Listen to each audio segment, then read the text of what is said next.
एक रात को रफिक मेरे कमरे में आया और बोला, मैम खाना लगा दूं क्या? मैंने कहा मुझे अभी भूख नहीं है। फिर मैं बोली, रफिक मेरा एक काम करोगे? रफिक बोला, बिल्कुल करेंगे मैम। मैंने कहा, रफिक मेरी तबीयत ठीक नहीं लग रही है, थोड़ा तेल गर्म करके लाओ और मेरे हाथ पैर दबा दो और मेरी मालिश भी कर देना। रफिक बोला, ठीक है मैम, हम तेल गर्म करके लाते हैं।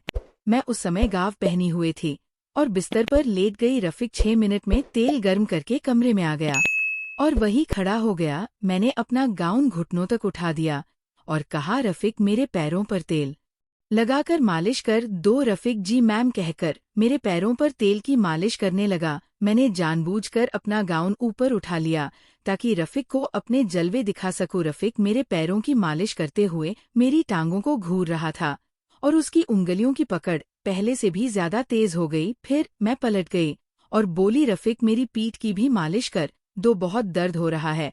वह थोड़ा हिचकिचाना लगा और कहा, मैम मैं ये नहीं कर सकता। मैंने कहा, रफिक देखो, तुम्हें शर्माने की कोई जरूरत नहीं है। मैंने तुम्हें अपने काम पर रखा है और इस मालिश के पैसे मैं तुम्हें अलग से दूंगी ताकि तुम्हारा भी घर अच्छे से चल सके। मैंने उसे पैसों का लालच दिया। रफिक ने मेरा गाउन पीठ से उठाकर पीठ की मालिश शुरू कर दी। मैंने दीवार पर लगे शीशे में देख लिया कि अब वह मेरे बदन को घूर रहा था। मैंने कहा, रफिक मेरी पीठ पर अच्छे से मसाज करो। वो कांपते हाथों से मेरी पीठ की मसाज कर रहा था।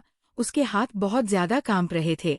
थोड़ी देर बाद मैं पलटकर सीधी हो गई और बोली, रफिक अब मेरे पेट की भी मालिश करो। रफिक बोला, मैम ये क्या कह रही हैं? रफिक बुरी तरह कांप रहा था और हिचकिचाना था कि खुद से पहल नहीं करने वाला। वह चाहता था कि पहल मैं करूं। वह थोड़ा शर्मीला था, इसलिए मैंने उसके दोनों हाथ को पकड़कर मैं अपने दोनों को, नमस्ते दोस्तों, आप सभी का स्वागत है मेरे YouTube चैनल कहानी की मीठास में।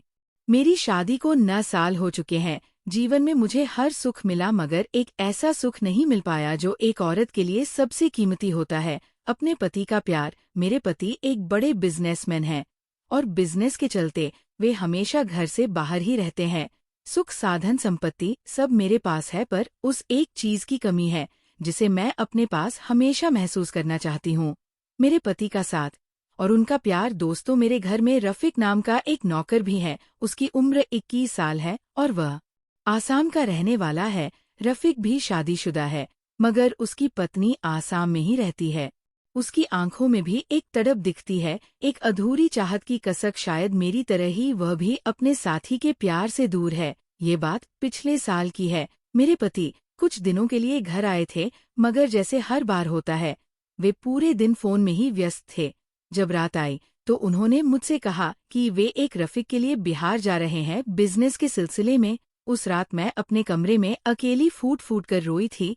हर बार की तरह इस बार भी वे एक दिन के लिए आए थे और फिर मुझे अकेला छोड़कर चले गए। मेरा दिल उनकी चाहत में प्यासा रह गया और मैं एक बार फिर उसी दर्द में डूब गई, अपने पति के प्यार के लिए तड़पती हुई। उनके जाने के बाद मैं अपनी तन्हाई से बचने के लिए शराब पीने लगी। एक रात मैं इतनी टूट गई थी कि मेरी तबीयत बिगड़ गई। मुझे अस्पताल में भर्ती कराना पड़ा। रफिक ने मुझे संभाला, मुझे अस्पताल ले गया और मेरे ठीक होने तक मेरी देखभाल करता रहा। जब मैं ठीक हो गई तो मैंने उसे बुलाया और उसकी सेवा के लिए धन्यवाद दिया। रफिक ने झुककर कहा, मैम हम तो आपके नौकर हैं, आपकी सेवा करना हमारा फर्ज है। हम अपनी गरीबी के चलते अपने बीवी बच्चों से दूर यहाँ कमाने आए हैं। आपकी हालत देखकर समझ सकता हूँ कि आपके पास सब कुछ होते हुए भी आप अपने पति के प्यार से दूर हैं। माफ करना मैम अगर मैंने कुछ गलत कह दिया हो तो। रफिक की बातों में दर्द था, वही दर्द जो मैं अपने दिल में महसूस करती थी। उसने अपनी शादी का जिक्र करते हुए कहा, हमारी शादी को भी साल भर से ज्यादा हो गया है मगर हम अपनी पत्नी के पास सिर्फ 1 महीने ही रह पाए हैं। हर दिन उसकी याद आती है पर क्या करें, मजबूरी है। दोस्तों उसकी बातों में वह तड़प थी जो मैंने हमेशा अपने अंदर छुपा रखी थी। रफिक की आंखों में झलकता दर्द मेरे दिल को छू गया। पहली बार किसी ने मुझे ऐसा महसूस कराया जैसे वो मेरे दर्द को समझ सकता है। हम दोनों की तकलीफें एक जैसी थी, हमारी चाहतें अधूरी थी। उस दिन के बाद जब भी हम एक दूसरे से नजर मिलाते तो दोनों के दिलों में एक अजीब सी कशिश महसूस होती थी। एक ऐसा रिश्ता जिसमें कोई शब्द नहीं थे, बस भावनाओं का एक गहरा समुद्र था। रफीक की आंखों में अपने लिए एक अजीब सा खिंचाव देखकर मुझे एक सुकून मिलता था।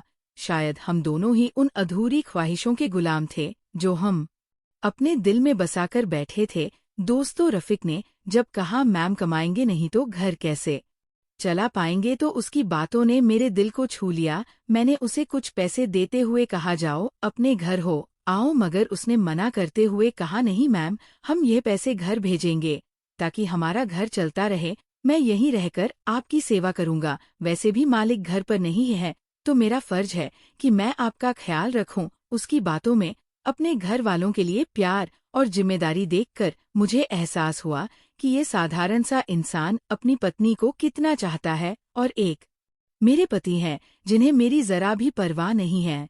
मुझे रफीक की आंखों में वही तड़प नजर आने लगी जो मेरे दिल में भी थी। तभी मेरे मन में ख्याल आया कि शायद हम दोनों एक दूसरे की इस तड़प को मिटा सकते हैं। दोस्तों, उस दिन से मैं रफीक को अलग नजर से देखने लगी। एक दिन वो घर में सफाई कर रहा था और उसने सिर्फ एक हाफ पैंट पहन रखी थी। उसकी गठीला बाहें और गठीला बदन देखकर मेरे अंदर एक हलचल सी मचने लगी। मुझे उसका पास आना अच्छा लगने लगा था और अब मैंने ठान लिया था कि रफीक के साथ उस खालीपन को भरूंगी जो मेरे जीवन में है। उसे अपनी ओर आकर्षित करने के लिए मैं नए नए तरीके अपनाने लगी। मैं जानबूझकर उसके सामने छोटे छोटे कपड़े पहनती थी ताकि वो मेरी तरफ देखे, लेकिन वो तो हमेशा अपने कामों में ही डूबा रहता था। कभी कभी मैं बाथरूम का दरवाजा थोड़ा खुला छोड़ देती या उसके सामने हल्के नाइट कपड़ों में रहती थी, लेकिन मेरे सारे प्रयास नाकाम हो रहे थे। वह तो मानो किसी और दुनिया में खोया रहता था। फिर एक दिन मैंने उसे अपने पास बुलाया और उससे कहा रफीक, आज मेरा शराब पीने का मन है। उसने चिंतित स्वर में कहा मैम, शराब सेहत के लिए ठीक नहीं होती है। पिछली बार भी आपकी तबीयत खराब हो गई थी। मैंने उसकी आंखों में झांकते हुए कहा तो फिर क्या करूं? रफीक, मैं अपने पति के प्यार के लिए तड़प रही हूं, लेकिन वह मेरी बेचैनी को नहीं समझते हैं। वो खामोशी से मेरे दर्द को सुनता रहा। मैंने 2 गिलासों में शराब डाली और एक गिलास उसके हाथ में थमा दिया। उसने संकोच करते हुए कहा, मैम मैं शराब नहीं पीता हूँ, मेरी इतनी औकात नहीं है। तो दोस्तों, आपको पार्ट 1 कैसा लगा कमेंट्स में जरूर बताएं और पार्ट 2 सुनने के लिए वीडियो को लाइक और चैनल को सब्सक्राइब जरूर करें। धन्यवाद।